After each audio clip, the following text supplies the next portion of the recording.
Excellency, the Minister for Foreign Affairs, Ravi Karunanayake. Welcome to the Club of Foreign Ministers. It's a pleasure for me, it's an honor for me to be here. This is not my first trip to Sri Lanka, but it's after a long absence and it has made a very strong impression on me, on just how great the potential for development in Sri Lanka is. So first, thank you for that very warm welcome. We've just had an excellent discussion.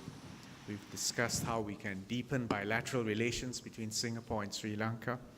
We've looked at promoting trade and investments, and we also had a chance for a very frank exchange on geopolitical developments. Both Sri Lanka and Singapore are small states, and that comes with all the challenges of surviving and thriving in a world that is changing so dramatically. But as small states, we have to face these challenges head on, and it is an opportunity for us also to work more closely together so that we can weather these challenges together. Sri Lanka and Singapore have had a long-standing, strong friendship. It's anchored on our cultural, historical, and kinship ties, which actually goes back centuries. Since the 19th century, Singapore has had a small but very vibrant Sri Lankan community who have made key contributions to Singapore's nation-building efforts. Our bilateral relations have been growing from strength to strength, and we have high-level regular exchanges. I mean, for instance, we've been very fortunate to have Prime Minister Ranil Wickremesinghe, who visited Singapore twice last year, and I'm happy to make this visit, and I'm hoping that you will also reciprocate soon.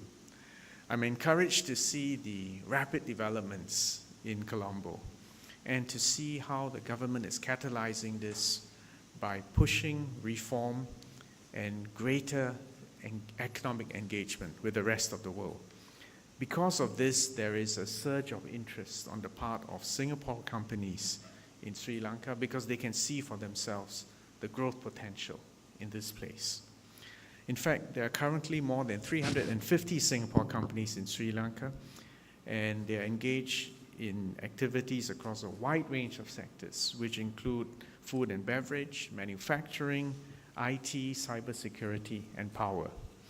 And we hope to see more of these business-to-business collaborations. Incumbent on both governments is the need to create a conducive climate for businesses. And businesses look forward to stability, to predictability, to reliability. One component of this is the conclusion of our negotiations for a free trade agreement between Sri Lanka and Singapore, and we've both committed to try to complete this before the end of the year. It will be a modern, comprehensive, high-quality, ambitious free trade agreement. It'll demonstrate to the world that both of us are open for business and that we encourage foreign investments. Minister Ravi has suggested that Sri Lanka should pursue, I think your concept was a hub, that's of hub diplomacy, open to the rest of the world.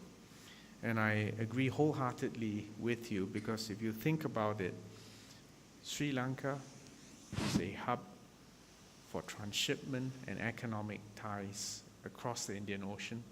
Singapore is a hub in Southeast Asia. We are complementary, we are not competitive, and the bigger the pipeline we can build to connect these two hubs, the greater the opportunities will be for our respective regions.